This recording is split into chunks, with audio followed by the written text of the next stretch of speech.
अगर आप स्ट्रेस देने वाली चीज से नहीं बच सकते तो सोचिए कि आप उसे बदलने के लिए क्या कर सकते हैं। अगर इसके लिए आपका जवाब यह है कि कुछ खास नहीं, तो आपको एक कदम और आगे जाकर इसे अपना लेना चाहिए। आप जिस हालात को नापसंद करते हैं उसे कैसे अपना सकते हैं? पहली बात, अगर आप इसे नापसंद करते हैं तो नापसंद ही करें। अपनाने का मतलब ये नहीं है कि आप बहाना बनाएं कि आप जो महसूस कर रहे हैं वो महसूस नहीं कर रहे हैं। ये इस बात को सही साबित करता है कि इस तरह एहसास करना ठीक है। अपने जज्बात को सही साबित करें। मिसाल के तौर पर आपके बॉयफ्रेंड ने मैसेज भेजकर आपके साथ रिश्ता तोड़ लिया है और आप उसके फैसले में दखल नहीं दे सकती, लेकिन आप अपने किसी दोस्त को फोन लगाकर इस हालत को अपनाने का काम तो कर ही सकती हैं। अगर ऐसे हालात हों कि आपके साथ कुछ गलत हुआ है तो इसको अपनाने के लिए आप गलत करने वाले को माफ करने की कोशिश करें।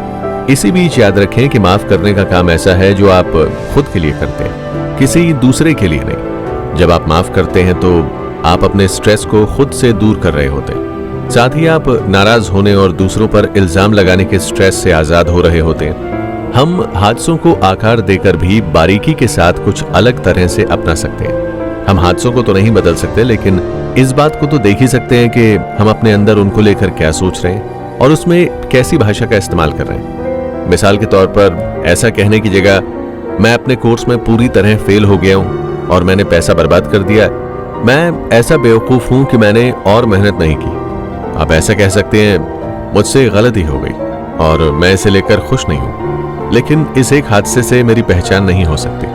मैं गलतियों से सीखकर आगे बढ़ सकता हूं, मैं अगली बार बेहतर कर सकता हूं। अपनाने का मतलब ये नहीं है कि जो हुआ है हम उसे अपना लें या हमें वो अच्छा लगता है और उसे बदलने की कोशिश ही ना करें। इसका मतलब सिर्फ इतना है कि जिस चीज को हम असल में नहीं बदल सकते उसके साथ समझौता कर लेना चाहिए, ताकि हम उन चीजों पर ध्यान दे सकें जो हम कर सकते हैं। आगे चलकर स्ट्रेस का सामना होने पर हम इन हालातों से तालमेल बैठा सकते हैं, यानी इनमें ढल सकते हैं। इसका मतलब है दुनिया के लिए अपने नजरिए में देर तक साथ निभाने वाले बदलाव करना। साथ ही अपनी मंजिल, अपनी सोच और अपनी ख्वाहिशों में जरूरी बदलाव करने चाहिए।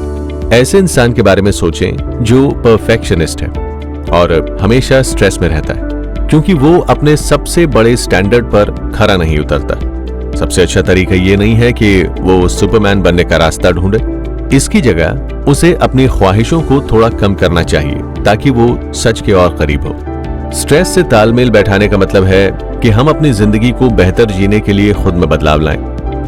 आप स्ट्रेस देने वाली सोच में उलझने से बिल्कुल इनकार कर सकते हैं और कोशिश करके एक बेहतर इंसान बन सकते हैं। एक ऐसा इंसान जो तूफानों में भी आस का दामन नहीं छोड़ता। जब हम अपनी सोच बदलते हैं तो चीजों को अलग तरह से देख सकते हैं। ये कोई मुश्किल है या चुनौती है?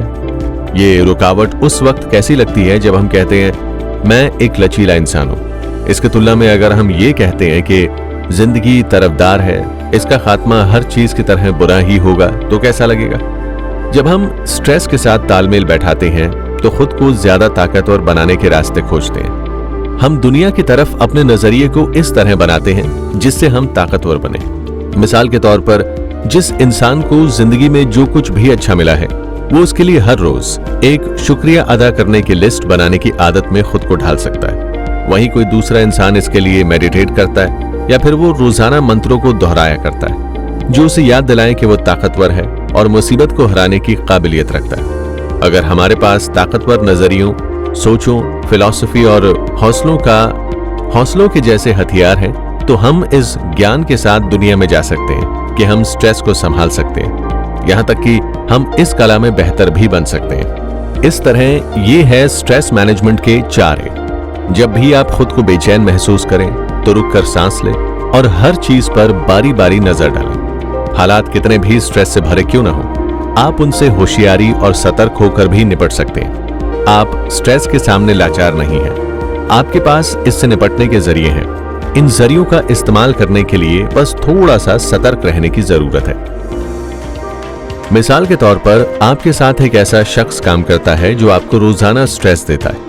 ऐसे में आप ये सोचकर बेचैन ना हो कि आपके हाथ बंधे हुए हैं। इसकी जगह ये सोचिए और खुद से पूछिए कि क्या आप उससे दूर रह सकते हैं। आप उससे बचने के लिए कैफेटेरिया में किसी अलग वक्त पर लंच में जा सकते हैं। या आप उससे कुछ दूर जाकर काम कर सकते हैं। हम ये तो मानेंगे कि हर हफ्ते की मीटिंग में आप वहां उसका सामना करने से नहीं बच सकते, जहां वो आपको बार बार टोकता है या आपके आइडिया को चुरा लेता है। आप हालात को बदलने के रास्ते के बारे में सोचें। क्या आप इन मीटिंग से उठकर बाहर जा सकते हैं? क्या आप उस शख्स के साथ अलग से बात करके उसे अपनी चिंता के बारे में बता सकते हैं? क्या आप मीटिंग में अपनी बात कहकर उसे मजबूती के साथ सामने रख सकते हैं? अगर इनमें से कुछ भी ऐसा है जो नहीं हो सकता, तो आप कुछ हद तक उस हालात को अपना लीजिए। आप अपनी इस परेशानी के बारे में अपने किसी करीबी से बात कर सकते हैं, या फिर इस बात को उस शख्स की आदत समझकर भूल जाने की कोशिश भी कर सकते हैं। इससे आप उसके बर्ताव को दिल पर नहीं लेंगे और उसे अपने आप को स्ट्रेस नहीं देने देंगे। आखिरकार आप खुद पर भरोसा करने और पक्के इरादे वाले बनने के लिए खुद में बदलाव ला सकते हैं। जब आपको सचमुच ये एहसास होता है कि आपको भी बोलने का उतना ही हक है जितना किसी और को, तब आप ज्यादा भरोसे के साथ कह सकते हैं, सॉरी, अभी मेरी बात पूरी नहीं हुई है, और बहुत शांति से अपनी बात पूरी कर सकते हैं। स्ट्रेस डायरी और जर्नल। अपने रोजाना के स्ट्रेस से भरे एहसासों में ज्यादा सतर्क होने का एहसास लाने का एक और ठोस इलाज ये है कि आप उन्हें लिखें। ओवरथिंक करने के मामले में कहा जा सकता है कि आपके सामने लाखों बातें हैं और इस बात को सही सही समझना मुश्किल है कि उनमें से आपकी चिंता की वजह कौन सी है। स्ट्रेस डायरी आपको इन वजहों को सही से समझ पाने और उन पर रिएक्ट करने में मदद कर सकती है। आप अपने स्ट्रेस के लेवल को कम करने के लिए कदम उठाना शुरू कर सकते हैं। रिसर्च में पाया भी गया है कि जर्नल लिखने से काफी मदद मिलती है। शुरुआत में इसका असर देखने के लिए आप 3 से 5 दिन तक रोज अपने बुरे हादसों के बारे में लिखें। साइंस में इसे PAG या पॉजिटिव अफेक्ट जर्नलिंग के नाम से बुलाती है। जैसे जैसे आप लिखते जाते हैं, वैसे वैसे आपको अपनी बातों को पॉजिटिव नजरिए की तरफ ले जाना होता है। इसके लिए आप इन सवालों के बारे में लिख सकते हैं। किसी ने आपकी मदद करने के लिए क्या किया? आप किस चीज का शुक्रिया अदा करना चाहते हैं? आपकी वैल्यू और आपके प्रिंसिपल क्या हैं? अपनी हाल ही में हुई लड़ाई का जिक्र करने के लिए आप PAG की मदद ले सकते हैं। पेन उठाएं और अपने जज्बातों को शब्दों की शक्ल देने की कोशिश करें। मिसाल के तौर पर, मुझे उसकी बातों का बहुत बुरा लगा। उसने कहने से पहले एक बार भी नहीं सोचा कि उसकी बातों का मेरे ऊपर क्या असर होगा। धीरे धीरे अपने किस्सों से अच्छी यादों की तरफ बढ़ें। मिसाल के तौर पर, इस बात का शुक्र है कि मैंने कोई भी गलत हरकत करने से खुद को रोक लिया। मैं इस बात के लिए बहुत ज्यादा फख्र महसूस कर रहा हूं। शायद बहुत सालों पहले हमें यह बात कर लेनी चाहिए थी जो हम आज कर रहे हैं। इस तरह आप किसी भी हालात को लेकर चल रही दिमागी कश्मकश के अंजाम तक पहुंचते हैं। आप उसके बारे में बार बार सोचकर खुद को परेशान करने से बच जाते हैं। इसके बारे में एक दिलचस्प स्टडी भी है जो बताती है कि ऐसे लोगों की जज्बाती ताकत बाकियों से ज्यादा होती है। ऐसे लोग बाकियों से अलग स्ट्रेस को बेहतर ढंग से संभाल पाते हैं। आप सिर्फ इतना समझिए कि स्ट्रेस आपके ख्यालों को बेलगाम घोड़े की तरह बना देता है जो इधर उधर भागता रहता है। इस तरह आपके ख्याल दौड़ते रहते हैं और आखिरकार आपका दिमाग थक जाता है। जब तक आपकी सोच एक जगह पर नहीं रुकती, तब तक उसे ट्रेन नहीं किया जा सकता। हालांकि अगर आप अपने ख्यालों को कैद करते हैं तो आप उन पर बहुत कम वक्त के लिए काबू पा सकेंगे। वहीं अगर आप उन्हें खुद थकने का मौका देंगे तो आपको उन्हें काबू करने में आसानी होगी। इस बीच सिर्फ और सिर्फ एक चीज का ध्यान रखना बहुत जरूरी है कि आप जो भी कदम उठाएं उसमें कोई ना कोई पॉजिटिविटी जरूर हो। इसमें आपको महज बुराई नहीं करनी है, बल्कि आपको अच्छे और बुरे के बीच में बैलेंस बनाने की कोशिश करनी है। इसके लिए आपको इस सवाल का पीछा करना होगा कि आप इन सब चीजों से क्या समझते हैं। इन सब से मुझे फायदा कैसे होने वाला है? सिर्फ इसी से काम नहीं चलेगा। आपको एक स्ट्रेस डायरी बनाकर रखनी होगी। इसमें आपको उन चीजों के बारे में लिखना है जो आपको परेशान करती हैं। साथ ही ये भी लिखना है कि आप उनका सामना कैसे कर सकते हैं। इस तरह आप अपने स्ट्रेस को एक्टिव तरीके से मैनेज कर सकते हैं। शीना के स्ट्रेस मैनेज करने में आने वाली दिक्कत की वजह बहुत साफ थी। वो स्ट्रेस का सामना करने की बजाय उससे दूर भागने की कोशिश करती। क्योंकि वो उससे दूर भागती है, इसीलिए वो ये नहीं जान पाती कि असल में स्ट्रेस है क्या। उसको सिर्फ इतनी जानकारी है कि उसे स्ट्रेस हो रहा है, लेकिन वो ये नहीं जान पाती कि स्ट्रेस कब, क्यों, कैसे और कहां से आया। इसका साफ मतलब ये है कि वो इस दिक्कत के बारे में कुछ नहीं कर सकती। शीना हर वक्त किसी उलझन में नजर आती और सवाल किए जाने पर कहती, मुझे नहीं पता, या फिर जवाब में जिंदगी कहकर इसे टाल देती। इन सब के बीच उन चीजों का क्या जिससे उसे स्ट्रेस हो रहा है, उसको नहीं पता। स्ट्रेस डायरी एक ऐसा रिकॉर्ड है जिसमें आपके स्ट्रेस का लेवल लिखा होता है, साथ ही इससे जुड़ी जानकारी भी लिखी होती है। आप इसके बारे में आगे पढ़कर स्ट्रेस से निपटने के लिए जरूरी कदम उठा सकते हैं। हम सभी को जिंदगी में कुछ स्ट्रेस की जरूरत होती है, इसीलिए ये डायरी हमें अपनी सबसे बड़ी हदों के बारे में समझने में मदद कर सकती है।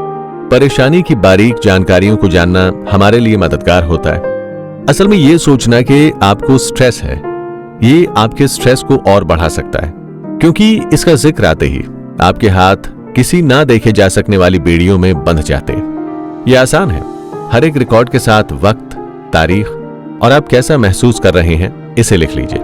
इसे करने का आम तरीका यह है कि ऐसा करते वक्त आप रेटिंग स्केल की मदद लें। इसके अलावा आप जज्बाती शब्दों का भी इस्तेमाल कर सकते हैं या फिर जिस्म पर दिखने वाली चीजें जैसे हथेलियों में पसीना आना के बारे में भी लिख सकते हैं। ये लिखिए कि आप कितना कारगर महसूस कर रहे हैं। इसके लिए भी स्केल का इस्तेमाल करें। फिर ऐसे स्ट्रेस भरे हादसों का जिक्र करें जो हाल ही में हुए हैं। ये भी लिखिए कि आपकी हालत की वजह से क्या हो सकता है। इसके बारे में अपने ख्यालों को भी कागज पर समेट दें। आखिर में ये नोट करें कि आपने उस हादसे पर क्या रिएक्ट किया और उसका नतीजा क्या रहा। इस डायरी से यह पता चलता है कि स्ट्रेस को लेकर आपका दिमाग किस तरह से काम करता है। शीना की तरह स्ट्रेस को पहचान के और ओवरथिंक करके इसे दूर भगाए जाने से हमारी क्यूरियोसिटी और दिलचस्पी को बढ़ावा मिल सकता है। कुछ बुरा होने वाला है, हमें इसे रोकना ही पड़ेगा। इसकी बजाय हम खुद से सिर्फ ये सवाल कर सकते हैं कि क्या हो रहा है। मिसाल के तौर पर 4 फरवरी 9:15 एक परेशान करने वाली खबर मिलती है कि पापा के कंधे की सर्जरी होनी है। करीब 10 में से 4 महसूस कर रहा था और मुझे एक तरह के बुरे ख्याल ने घेर लिया। थकान मेरे जिस्म में जहर की तरह फैल रही थी। ऐसा लग रहा था जैसे कोई मेरे पेट को अंदर से मरोड़ रहा हो। मैं अपने काम पर फोकस नहीं कर पा रहा था। मैं अपनी काबिलियत का सिर्फ 10/1 हिस्सा ही काम कर पा रहा था और वो भी काफी मुश्किलों के साथ। मुझे लगता है कि मुझे ऐसा महसूस इसीलिए हुआ क्योंकि उनके साथ कुछ बुरा हो रहा है। मैं उस मैसेज का जवाब देने से बच रहा हूं, लेकिन मुझे ये भी लग रहा है कि इससे चिंता और बढ़ रही है। आपके मूड में जब भी बदलाव हो या फिर आप साफ साफ स्ट्रेस महसूस कर रहे हो तो उसे लिख लीजिए। हालांकि इससे अपनी सोची समझी बातों को दूर रखें। स्ट्रेस डायरी को कुछ दिन या एक हफ्ते तक रखिए, फिर उसको एनालाइज करके देखिए कि स्ट्रेस का पैटर्न क्या रहा। पहला, स्ट्रेस के सबसे ज्यादा बार होने की वजह क्या है, यानी अचानक स्ट्रेस होने और मूड खराब होने से पहले आमतौर पर क्या होता है। नंबर 2, ये हादसे आपकी प्रोडक्टिविटी पर किस तरह असर डाल रहे हैं। नंबर 3, जज्बात, बर्ताव और अपनी सोच के हिसाब से आप इन हादसों पर आमतौर पर कैसे रिएक्ट करते हैं। नंबर 4, क्या आप उस स्ट्रेस के लेवल को पहचान सकते हैं जो आपके लिए आरामदायक और आपकी प्रोडक्टिविटी के लिए फायदेमंद है। आखिरी पॉइंट बहुत जरूरी है क्योंकि इससे हमें यह पता चलता है कि स्ट्रेस हमारे लिए कितना जरूरी है। शायद आपका स्ट्रेस लेवल 10 में से 2 या 3 पर हो, लेकिन इससे आपको यह पता चलता है कि स्ट्रेस होने के बावजूद आप इसमें आराम महसूस करते हैं। इससे न सिर्फ आपको यह पता चलता है कि कौन सा स्ट्रेस आपके लिए बेहतर है, बल्कि यह भी पता चलता है कि कौन सा स्ट्रेस आपके लिए फायदेमंद है। जी हां, फायदेमंद स्ट्रेस। जब आप स्ट्रेस डायरी को इस तरह से एनालाइज करते हैं तो आप ऐसी असली डेटा पर काम करते हैं जो आपके अंदरूनी समझ में बदलाव ला सके। कुछ नतीजों पर तो आप हैरान रह जाएंगे। अपनी डायरी लिखते वक्त आपको कुछ पैटर्न साफ समझ आ जाएंगे। एनालाइज करते वक्त हद से ज्यादा एनालाइज करने से बचें। याद रखिए, स्ट्रेस जर्नल का मकसद आपको अपनी गलतियां बताना या आपके नतीजों की वजह से बुरा महसूस करवाना नहीं है। दूसरे शब्दों में कहें तो आप राय मत बनाइए, इसकी जगह दया और हर वक्त सीखने की सोच रखिए। साथ ही अपने दिमाग को हर चीज के लिए खुला रखिए। ज्यादा सोचने वाले आमतौर पर समझदार लोग होते हैं, लेकिन कभी कभी इसका मतलब सिर्फ इतना ही होता है कि वो बहुत साफ चीजों को खुद से छिपाने में माहिर होते हैं। आपको हमेशा स्ट्रेस डायरी रखने की जरूरत नहीं है।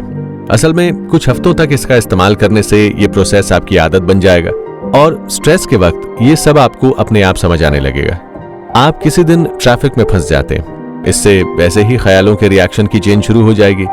अगर ये बहुत जल्दी जल्दी होने लगे तो आपके ट्रैफिक जाम में फंसने से पहले ही आप में सतर्क होने की कला आ जाएगी। क्या आप ओवरथिंक करने से उसी राह पर जाना चाहते हैं, खासकर तब जब आपको मालूम है कि ये राह किधर जाती है? जब आपकी जिंदगी में आने वाले स्ट्रेस की वजहों का हैंडल आपके पास आ जाता है तो ये सफर आसान हो जाता है। ऐसे में आप 4A में से किसी तरकीब का इस्तेमाल कर सकते हैं या अपनी लाइफस्टाइल और शेड्यूल को इस तरह सेट कर सकते हैं कि स्ट्रेस कम हो जाए। अगर आपको लगता है कि सारा स्ट्रेस किसी एक इंसान की वजह से हो रहा है तो आप उसके साथ अपने रिश्तों की हदें तय कर सकते हैं। अगर आपको ऐसा लगता है कि गुस्सा करने की वजह से आपको मुश्किलों का सामना करना पड़ रहा है तो आप अपने गुस्से पर काम कर सकते हैं। अगर आपकी नौकरी आपके लिए स्ट्रेस का कभी न खत्म होने वाला जरिया बन जाती है तो आप खुद सोच लीजिए कि ये कितनी बुरी है। आप उसके लेवल के मुताबिक एक्शन ले सकते हैं। कुछ दिन की छुट्टी ले लेने से या फिर कोई दूसरी नौकरी कर लेना, कुछ दिन की छुट्टी ले लेना या फिर कोई दूसरी नौकरी कर लेना। ये फॉर्मेट ही इकलौता तरीका नहीं है जिससे आपको डायरी लिखने में मदद मिल सके और आप इसका बेहतर इस्तेमाल कर सके।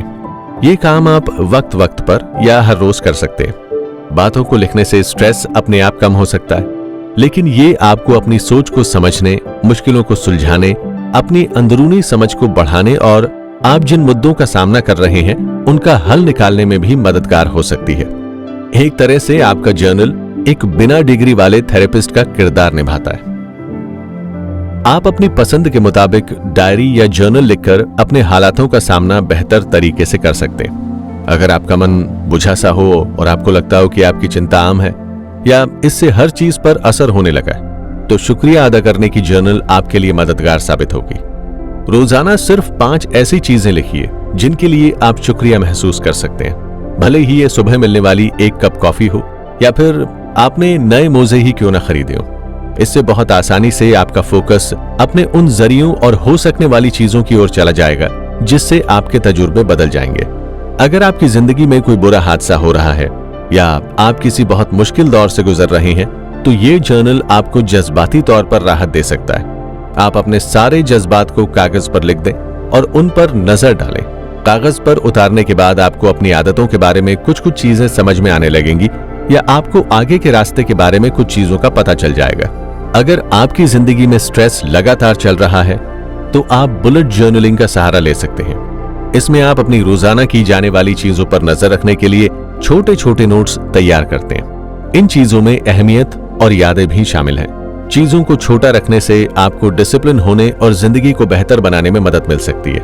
कुछ लोग बुलेट जर्नलिंग में कुछ कला से जुड़ी चीजों को लाना पसंद करते हैं। वो खुद को जाहिर करने के लिए रंगों और तस्वीरों का इस्तेमाल करते हैं। ऐसा करने से उनको हौसला मिलता है। कुछ लोग पहले से तैयार जर्नल्स का इस्तेमाल करते हैं जिनमें आगे बढ़ने के रास्तों की जानकारी छुपी होती है। बहरहाल जर्नल और डायरी हर इंसान के लिए इस्तेमाली नहीं होती। अगर इनसे आपके परफेक्शनिज्म पर बुरा असर हो रहा हो या आपको ऐसा लगता है कि ये तरकीब आपके लिए जरूरी नहीं है तो इसका इस्तेमाल ना करें। जर्नल आपको सिर्फ अपने जज्बात के करीब लाने का जरिया है। अगर आपको लगता है कि आप जज्बात से ज्यादा जर्नल पर ध्यान दे रहे हैं तो फिर आपको किसी और तरकीब की जरूरत हो सकती है। हर बार अपने जर्नल को किसी पॉजिटिव और हौसला देने वाली बात के साथ खत्म करें। कोई मंत्र बोलें, किसी पॉजिटिव चीज के बारे में सोचें या आगे बढ़ने के लिए कुछ चीजों के बारे में और मुश्किलों को हल करने के बारे में सोचें। अगर आप इसे किसी पॉजिटिव सोच के साथ खत्म नहीं कर सकते हैं तो जर्नल लिखने से आपकी उदासी और ओवरथिंक करने की आदत में और भी इजाफा हो जाएगा। 5, 4, 3, 2, 1 की बुनियादी तरकीब। स्ट्रेस जर्नल और 4A तकनीकों का मिला जुला इस्तेमाल करने, खास तौर पर बार बार ऐसा करने से बहुत अच्छे नतीजे मिल सकते हैं। लेकिन कभी कभी आपको ऐसी तरकीब की जरूरत होती है जो स्ट्रेस के माहौल में आपको तुरंत राहत पहुंचा सके। जहां पहली 2 तरकीबें सतर्क रहने के हुनर को बेहतर बनाने में इस्तेमाल के लिए अच्छी हैं, अगर सतर्क रहने का हुनर लाना आपकी मुश्किल है तो वो आपके लिए उतना काम नहीं करेंगे। अगर आप कभी चिंता की कुंडली में फंसे हो तो आपको पता होगा कि इससे बाहर निकलना लगभग नामुमकिन होता है। आगे बताई जा रही तरकीब को डर या चिंता के हमलों को महसूस करने वाले लोग आमतौर पर अपनाते हुए दिख रहे होते हैं। ये एक ऐसा हल है जो काबू से बाहर होने से पहले ही चिंता के जाल को फैलाने से रोक देता है। खैर, इसका फायदा उठाने के लिए आपको डर की दिक्कत का शिकार होने की जरूरत नहीं है। ओवरथिंक करना उसी मशीनरी पर चलता है जिस पर बड़े बड़े डर और फोबिया भी चलते हैं। इसे भी उसी तरह काबू में लाया जा सकता है। ये आसान है। जब हम ज्यादा सोचते हैं और चीजों के बारे में बार बार सोचते रहते हैं या स्ट्रेस लेते हैं तो उस पल की जिंदगी का हिस्सा होता है। यानी हम आज में नहीं रह पाते। हम बीते वक्त की सोचों या आने वाले कल में हो सकने वाली चीजों के बारे में सोच रहे होते हैं। हम काश ऐसा होता के बारे में सोचते हैं और अपने दिमाग को यादों, तरकीबों, हो सकने वाली चीजों, कामनाओं और डरों जैसे कई हिस्सों में बांट देते हैं। अगर हम अपने दिमाग के सतर्क रहने के हुनर को आज में खींच कर ला सकें तो हम ओवरथिंक करने को कुछ हदों तक रोक सकते हैं और हम ये काम अपनी पांचों इंद्रियों या सेंसेस पर काबू पाकर कर सकते हैं। दूसरे शब्दों में कहें तो दिमाग आपको हर जगह ले जा सकता है, लेकिन शरीर इसके सेंसेस की सिर्फ एक जगह होती है, आज। भले ही असल में हम पूरी तरह महफूज हो, हमारे सामने ऐसे कोई हालात ना हो जिससे हमें कोई खतरा हो, फिर भी हम डर के पलों में हम तरकीब और सोच में जाकर फंस जाते हैं। डरते वक्त ऐसा भी हो सकता है कि हम किसी खूबसूरत बाग में शांति के साथ बैठे हो और हमें लग रहा हो कि हम मरने वाले हैं। दिमाग की ताकत ऐसी है, अगली बार जब आप ऐसी चिंता और डर महसूस करें जो आपके बस से बाहर जा रहा हो तो इन्हें आजमाएं। रुकें, एक गहरी सांस लें और अपने चारों तरफ देखें। सबसे पहले आप अपने आसपास ऐसी 5 चीजों को खोजें जिन्हें आप देख सकते हैं। आप कोने में लगे लैंप या अपने हाथों से बनी पेंटिंग को ध्यान से देख सकते हैं। इन सभी चीजों पर एक पल गौर करें, उनकी बनावट, रंगों और आकारों पर नजर डालें। आप उनके हर हिस्से पर अपनी नजर दौड़ाइए और सबको महसूस कीजिए। इसके बाद आप आसपास ऐसी 4 चीजों को खोजें जिन्हें आप महसूस कर सकते हैं या छू सकते हैं। कुर्सी के पीछे टिककर अपने वजन को महसूस करें या फिर जिस जैकेट को पहने हैं उसके कपड़े को छूकर उसे महसूस करें, या कार की खिड़की के ग्लास को उंगलियों से छूकर देखें कि वो कितने ठंडे और चिकने हैं। इसके बाद ऐसी 3 चीजों को खोजें जिन्हें आप सुन सकते हैं, अपनी सांस, दूर से आते ट्रैफिक या चिड़ियों की आवाज। फिर ऐसी 2 चीजें खोजें जिन्हें आप सूंघ सकते हैं। शुरू में मुश्किल हो सकता है, लेकिन ध्यान दीजिए कि अगर गौर किया जाए तो हर चीज में एक गंध होती है। क्या आप अपनी त्वचा पर साबुन की महक को सूंघ सकते हैं या आपके डेस्क पर रखे कागज की भीनी भीनी खुशबू को महसूस कर सकते हैं? आखिरकार आप एक ऐसी चीज खोजें जिसका आप स्वाद ले सके। ये आपकी जुबान पर कॉफी का जायका हो सकता है। अगर आपको कुछ ना मिले तो एक पल के लिए महसूस करें कि आपके टेस्ट बड पर कैसा महसूस हो रहा है। क्या वो सचमुच ऑफ यानी बंद है, या आपके मुंह में इसका जायका अभी तक मौजूद है? तब ऐसा लग सकता है जब आप इसके लिए सतर्क हो। वहां एक पल रुकिए और उसे छूने या टच को खोजिए। बुनियादी तौर पर यह कोशिश ध्यान हटाने पर टिकी हुई है। जब आपकी इंद्रियां या सेंसेस एक्टिव होते हैं तो आपका दिमागी ख्यालों को बार बार दोहराने के बजाय किसी और चीज में लग जाता है। ज्यादा सोचना रुक जाता है और आप उसके काम में रोड़ा लगा देते हैं और आपके यहां वहां भटकते ख्याल रुक जाते हैं। आप देखेंगे कि इससे आपको तुरंत शांति मिलेगी और विचारों की दौड़ कम हो जाएगी। उस पल में आपको यह याद नहीं रहता कि अगला सेंस क्या होगा, लेकिन इसकी कोई जरूरत भी नहीं है। अहमियत इस बात की है कि आप अपना सारा ध्यान पूरी तरह अपने आप से बाहर लगा रहे हैं और चिंता को बढ़ाने वाली ताकत को कमजोर कर रहे हैं। मैं ऐसा सोचता हूं कि मुझे सोचना बंद कर देना चाहिए। ऐसा सोचते हुए किसी सोच को रोकना मुश्किल है, क्योंकि ये तो साफ साफ खुद ही एक सोच है। लेकिन आप अपने दिमाग को रोककर और एक पल के लिए अपने सेंसेस को फिर से इस्तेमाल करके एक ही पल में परेशानियों के पिंजरे से निकलकर अपने आज और शांति में वापस आ सकते हैं। इसे इस तरह सोचिए, आपकी कॉन्शियस हस्ती एक वक्त में केवल एक ही काम कर सकती है, या तो सोच सकती है या सेंसेस के जरिए काम कर सकती है। दोनों में से कोई भी हो सकता है। अगर आप अपनी कॉन्शियस को सेंसेस का इस्तेमाल करना सिखा दें तो आपके दिमाग के लिए चिंता करना मुश्किल हो जाएगा। अगर ये बात आपको उलझन में डाल रही है तो आप लिटिल ग्राउंडिंग आजमाएं। रिसर्च में यह पाया गया है कि इंसानी शरीर और जमीन से मिलने से हमारे मिजाज पर काफी असर होता है। लोगों के अपने पैरों को 1 घंटा तक जमीन पर रखने को कहा गया और इसमें रिसर्च में पाया गया है कि इससे उनका मूड काफी बेहतर हुआ। जिन लोगों का पैर जमीन पर नहीं था उनका मूड इतना अच्छा नहीं था। हालांकि बड़ी चिंता के लिए जमीन पर पैर रखने से बात नहीं बनेगी, फिर भी ये जरूरी रिसर्च है। अगर आपको सही लगे तो आप 5, 4, 3, 2, 1 की तकनीक का इस्तेमाल कर सकते हैं, यानी नंगे पैरों को जमीन पर रखना। अफसाने की थेरेपी और जाहिर करना, एक्सटर्नलाइजेशन। ये आखिरी तरकीब अफसाने की थेरेपी की दुनिया से आती है, क्योंकि हम जिंदगी में होने वाली चीजों को कहानी या अफसाना मानते हुए उनका मतलब निकालने की कोशिश करते हैं। लोग मतलब निकालने की मशीन होते हैं और हम क्या हैं और चीजें क्या कहना चाहती हैं कि मदद से समझने और मतलब निकालने की कोशिश करते हैं। अफसाने की थियोरी में हम उन कहानियों को फिर से लिखते हैं ताकि ठीक होने का जरिया और खुश रहना सीख सकें। हम पहले ही चर्चा कर चुके हैं कि चिंता को हराने का एक बड़ा हिस्सा हमारे सोचने के तरीके में छुपा है। हम सोच समझकर यह फैसला लेते हैं कि हम अपनी जिंदगी को किस तरह चलाना चाहते हैं। जब हम अपनी खुद की कहानी सुनाते हैं यानी नरेटर होते हैं तो उसका स्टीयरिंग व्हील हमारे हाथ में होता है। हम उसे नया रूप दे सकते हैं और हमारा हक होता है कि हम उसे नया नजरिया दे सकें। अफसाने की थ्योरी के पीछे बड़ा प्रिंसिपल यह है कि लोग अपनी मुसीबतों से अलग अलग होते हैं और जाहिर करने यानी एक्सटर्नलाइजेशन की बुनियाद भी इसी को देखकर बनाई गई है। जब हम मुसीबत को जाहिर करते हैं तब हम उसे बाहर निकालते हैं। मुसीबतों का होना गलत या बुरा नहीं है और हम उनके लिए खुद को जिम्मेदार नहीं मानते या खुद पर इल्जाम नहीं डालते।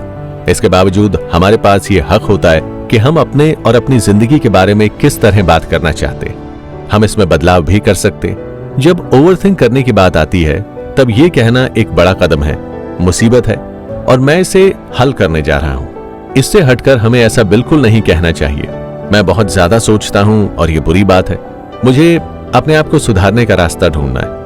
ये महसूस करना भी एक बड़ा कदम है कि आप काबू में हैं और अपने एहसासों के लेखक आप खुद ही हैं। साथ ही हमें अपनी गलतियों का इल्जाम दूसरों के सिर पर नहीं डालना चाहिए। इन सब के साथ हम ही अपने तजुर्बों के माहिर भी हैं। हमारे दिमाग की बनावट के पैटर्न या फिर फिल्टर बार बार होने वाली चीजों की तरह। अगर आपकी जिंदगी एक मूवी है तो इसका जॉनरा क्या होगा, इसमें आपका किरदार क्या होगा और कहानी किस तरह से आगे बढ़ती है। जब हम ये समझने लगते हैं कि हमारी बातें और सोच के तरीके हमारे एहसास पर असर डालते हैं तो हम उन्हें खुद ही बदलने की काबिलियत रखते हैं। मिसाल के तौर पर ज्यादा सोचने वालों में खुद को कमजोर समझने की आदत होती है, लेकिन अगर वो कहानी को बदल दे और खुद को जिम्मेदार और काबिल माने तो क्या